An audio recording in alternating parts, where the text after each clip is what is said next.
শুভেন্দু অধিকারী কোনো পালানোর পথটুকু খুঁজে পাবে না। শুভেন্দু অধিকারী হচ্ছে বাংলার মীর জাফর। শুভেন্দু অধিকারীর মেরুদণ্ডহীন একটা দালাল। রাজনৈতিক বিশ্লেষকরা বলছেন শুভেন্দুর বিরুদ্ধে সবচেয়ে বড় ক্ষোভ এসেছে গ্রামীণ মহিলা ভোটারদের কাছ থেকে। তারা মনে করছেন ত্রাণ, রেশন প্রতিশ্রুতি কিছুই বাস্তবে আসেনি, আর এই ক্ষোভেই এখন রাস্তায় নেমে পড়েছেন মহিলারা।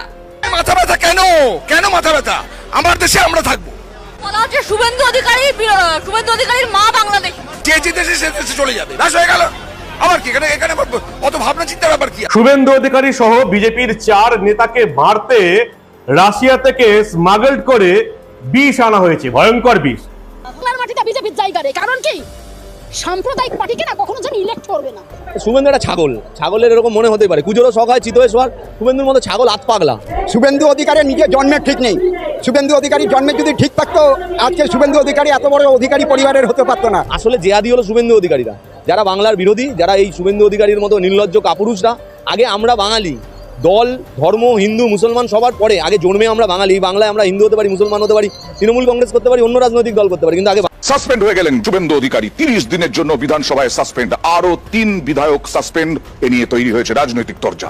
এই মুহূর্তের বড় খবরে নজর রাখবো। বিধানসভা থেকে শুভেন্দু অধিকারী সাসপেন্ড। বিজেপির বিতর্কিত নেতা শুভেন্দু অধিকারীকে 30 দিনের জন্য ভারতীয় বিধানসভা থেকে সাসপেন্ড করা হয়েছে। এবার শুভেন্দু অধিকারীর মুখে রীতিমতো কষে সজোরে থাপ্পড় দিল ভারতের সংখ্যালঘু মুসলিম সম্প্রদায়ের ভাইরা। লজ্জায় মুখ লুকানোর জায়গা খুঁজে পেল না শুভেন্দু অধিকারীর মতো বিজেপির বিতর্কিত হিন্দু মুসলিম বিভেদ সৃষ্টিকারী ভণ্ড নেতা। শুভেন্দু অধিকারীকে তাকে 24 ঘন্টা সময় দেওয়া হলো। শুভেন্দু অধিকারীকে ছেড়ে কথা বলা হবে না। শুভেন্দু অধিকারী আবার তিনি হিন্দু মুসলমানের কাজ খেলছে পশ্চিম বাংলায়। এবার কি তবে ভারতে নরেন্দ্র মোদীর পালা? যে হারে পুরো ভারত জুড়ে দুর্নীতি চলছে, তাতে এই আন্দোলন যে কোনো মুহূর্তে নরেন্দ্র মোদী সরকারের পতনের এক বিশাল গণ অভ্যুত্থানে রূপ নিতে পারে। আগামী কয়েক মাসের মধ্যেই হয়তো ভারতের রাজনৈতিক মানচিত্রে এক বিশাল এবং অভাবনীয় পরিবর্তন আসতে যাচ্ছে এবং জনতার রুদ্ধ রোষের মুখে মোদীকেও ক্ষমতা ছেড়ে পালাতে হতে। যেখানে দাঁড়িয়ে পতাকা চেরা হয়েছে সেইখানেই তো আসলে নরেন্দ্র মোদীর টিকিটা বাঁধা আছে। ট্রাম্প বাবা বকে দেবে না?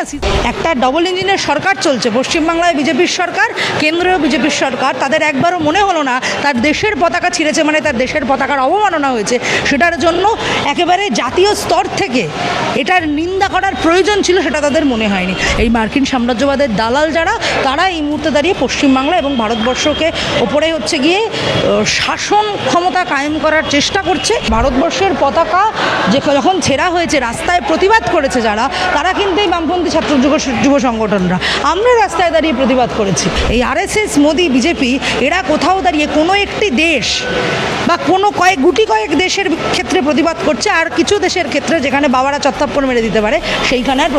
এই মুহূর্তে আমি দাঁড়িয়ে রয়েছি ঐতিহাসিক রেড রোডে। যে রেড রোড কলকাতার ব্যস্ততম রোড, সেই রেড রোড একেবারেই বন্ধ করে দেওয়া হয়েছে।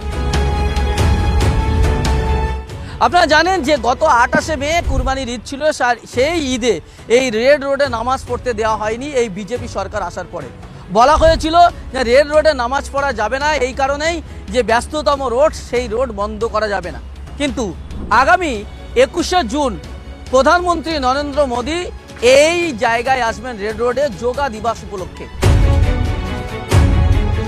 যে ওখানে যদি নির্দিষ্ট একটা ধর্ম সম্প্রদায়ের মানুষজন প্রেয়ার করে, সেটা হয়ে যায় ট্রাফিক জ্যাম। মুসলিমদের 2 ঘন্টার নামাজ পড়ার ক্ষেত্রে তাদের বাধাপ্রাপ্ত হচ্ছে, আর তিনাদের যোগ আসন করতে, কিন্তু সেটাকে কেন্দ্র করে রেড রোড 5 दिन आगे থেকে बपोती संपत्ति मान लिए थे क्या इसको? इसलिए जो हो रहा है लोगों के हित में ही हो रहा है और आगे भी होगा, इसलिए वो लोग कानून में रहने का आदत बनाए। আর সেই জন্য গতকাল থেকেই এই রেড রোড বন্ধ। দেখতেই পাচ্ছেন একেবারে চারিদিকে কাজ হচ্ছে সেই যোগা দিবসের জন্য।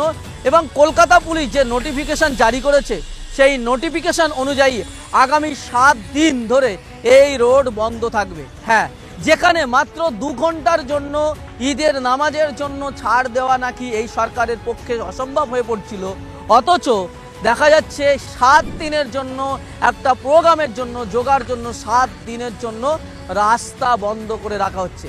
তাহলে প্রশ্ন উঠছে যে সরকার কি কারো একটা সম্প্রদায়কে কোণঠাসা করার চেষ্টা করছে, কোনো এক সম্প্রদায়কে, সংখ্যালঘু সম্প্রদায়কে? এই প্রশ্ন কিন্তু বারবার উঠছে।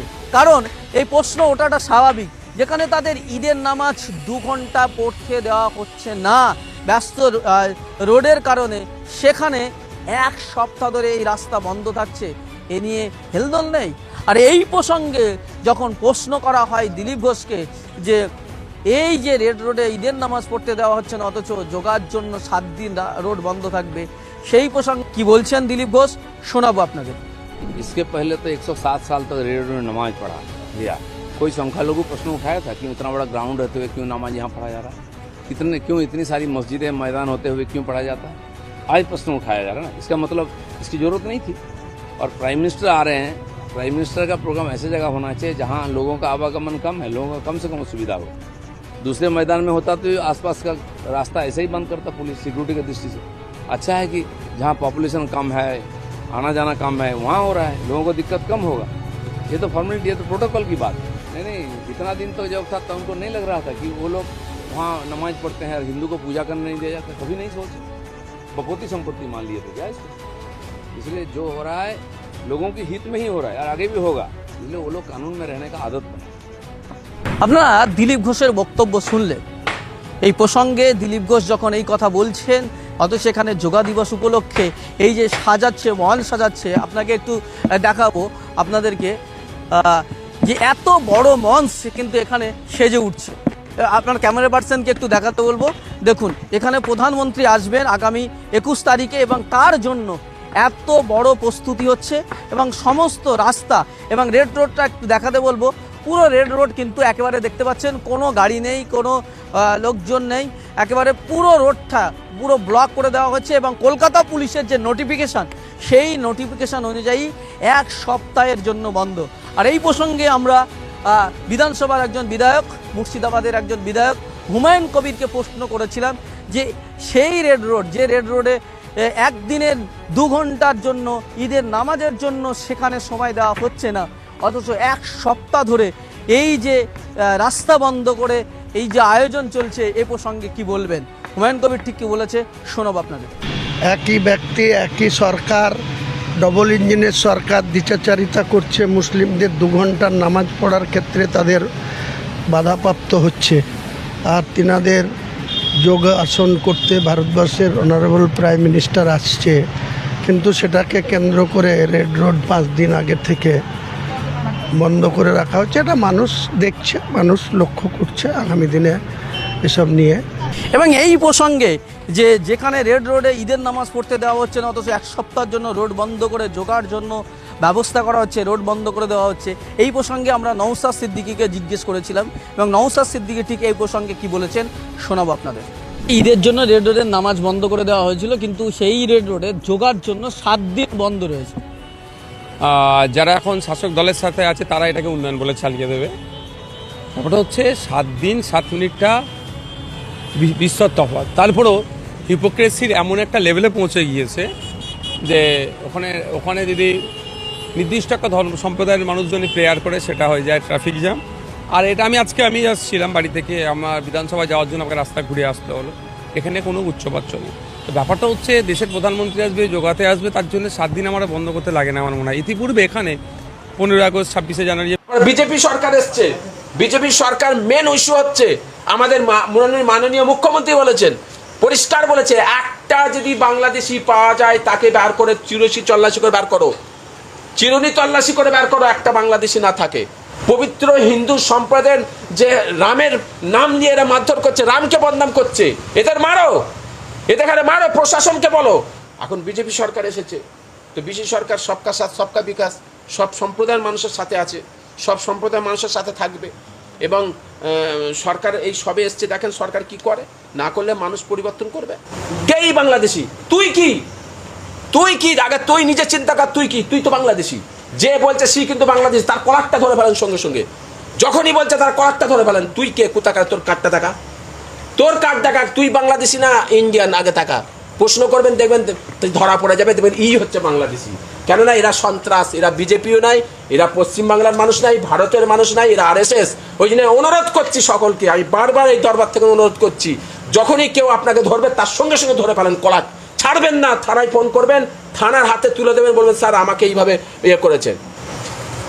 আমার কাছে প্রশ্ন, সর্বপ্রথম প্রশ্ন হচ্ছে আমার রাজ্যের মুখ্যমন্ত্রীর কাছে এবং প্রশাসনের কাছে, এই যে জিনিসটা হচ্ছে, যেটা আমরা উত্তরপ্রদেশে দেখে আসছি, রাস্তায় বিভিন্ন জায়গায় দেখে আসছি, আপনার হচ্ছে গুজরাট থেকে শুরু করে আপনার বোম্বে থেকে শুরু করে বিভিন্ন রাজ্যে দেখে আসছি, কিন্তু পশ্চিমবাংলায় খুব কম ছিল।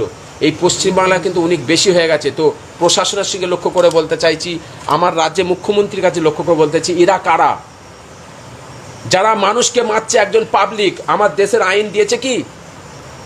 রাজ্যের আইন আছে?